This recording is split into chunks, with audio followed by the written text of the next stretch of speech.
television here. Yes. Is the narrative changing? It is. And how is it being received? It is. I'll have me and Dr. Evelyn, we can tag team this one because we've been able to spend some time down in South Carolina. For me, my first trip, being a part of this campaign. Thank you, guys. Bye. Thank you.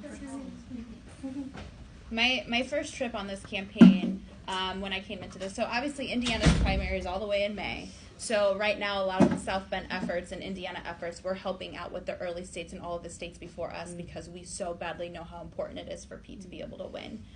So one of my first trips that I did on the campaign was in South Carolina. I think this is her bag. I think it's her bag. Yeah, it's my bag. Sorry. Thanks. I asked the campaign, I said, I really want to help out in South Carolina. Can you send me down there? They said, absolutely. They sent me down there for 4 days. So I spent 4 days in South Carolina, getting to know the team and getting to know what the groundwork was like down there. And what I can definitely tell you, and I've gone back a couple of times since then to do different events and just talk about what Pete has done for our city. And what we've been able to see is that when people get in a room with him, they hear from him, they learn about what he's done, and when they see and hear from people like me and Dr. Evelyn or anybody, and they can see the direct connection to somebody that has lived it, breathed it, and can point directly to what he has done, they're like, I was already impressed with him, but I just needed to hear from another person that looked like me to be able to say, this is what he's done. And it's a trust factor.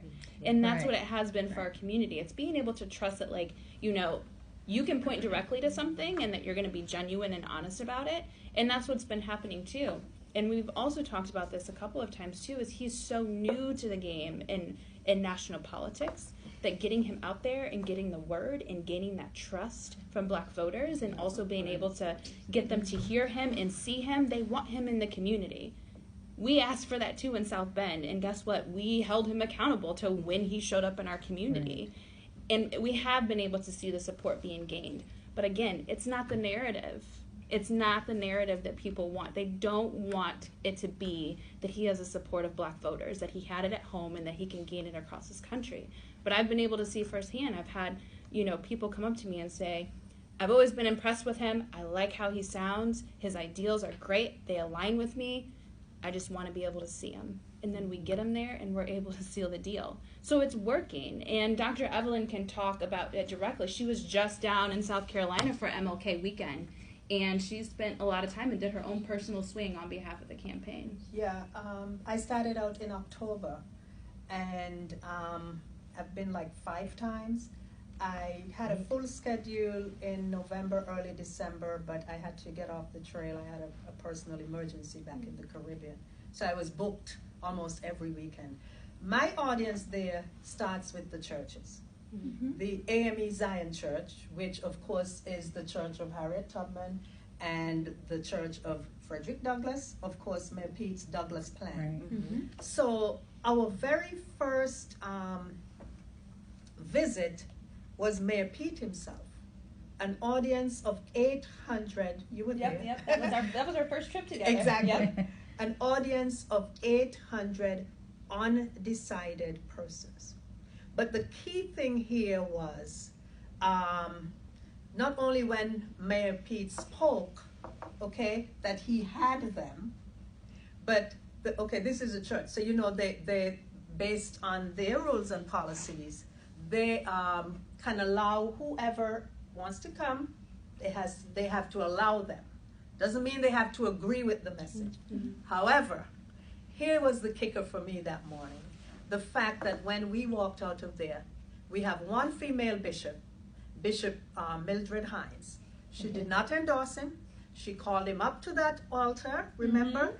And then she shared a little bit. She said, I told Mayor Pete that I'm glad he's here today. Change is coming, and the church must be a part of that change. I love that. Okay? Yeah. That just opened it up for us around the whole conference. Okay? That was one. The second time I spoke was over 1,000 people. Wow. This was the AME church. And of course, we all heard about what happened in South Carolina with, I don't even want to talk about him, but the guy who went in the church and killed all those people. Okay, this was their church, over 1,000 people. Again, they listened. I'm not bragging, but I just want to say, the person before me was Cory Booker. Okay, and then we followed Cory Booker. And thank God we're still in the race, and I really still love Cory. Yeah. So, so then I've been back, and this was most again start out with a church, 200, 150 persons.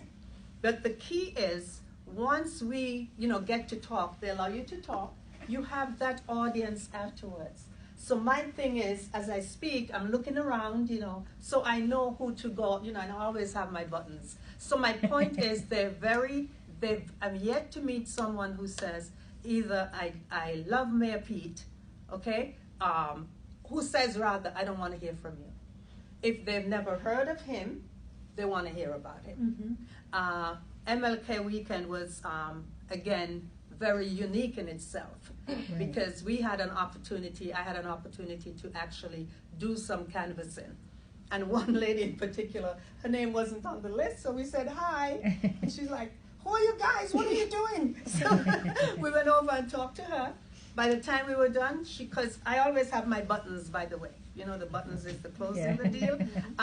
She had her own button, and she wanted two, one for her husband, whether he was going to wear it or not. And and then the biggest part of that was the opportunity to address over 150 people of color entrepreneurs. And again, 5 minutes talking, about 20 minutes just mingling. So it's not like what they say that, no one is listening or talking.